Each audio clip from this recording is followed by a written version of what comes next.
และของรางวัลยังแจกไม่จุใจพอเจ๊แจกโชคชั้นที่3ไม่ว่าจะเป็นเครื่องซักผ้าตู้เย็นทีวีทองค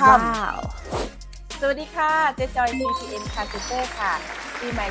2023 นี้นะคะเจ๊ก็ขออวยพรให้ทุกท่านนะคะไม่ว่าจะเป็นคนไทยหรือพี่น้องไทยใหญ่ที่อยู่ทั้งเมืองไทยและก็ที่อยู่ทั้งต่างประเทศนะคะปีใหม่นี้ก็ขอให้นะคะเจอแต่สิ่งที่ดีๆเข้ามาในชีวิตนะคะไม่ว่าจะเป็นทั้งการเงินการงานและก็ความรักนะคะขอให้ปังๆตลอดทั้งปีนะคะอันไหนที่ไม่ดีของปีเก่าก็ขอให้ผ่านพ้นไปและเราเริ่มต้นใหม่นะคะและขอให้ปังและเฮงรวยสุดในปีนี้ค่ะขอให้เป็นโอกาสทองของทุกคนเลยค่ะและโปรโมชั่นพิเศษปีใหม่นี้ดาวเริ่มต้นแค่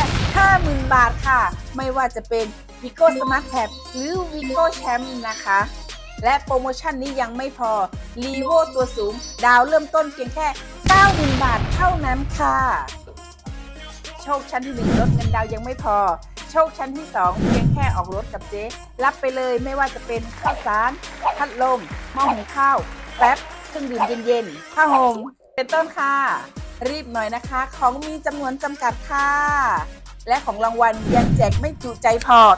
เจ๊แจกโชคชั้นที่3เพียงแค่ออกรถกับเจ๊จะได้รับสติกเกอร์ลุ้นรางวัลทุกเดือนไม่ว่าจะเป็นเครื่องซักผ้าตู้เย็นทีวีทองคำเป็นต้น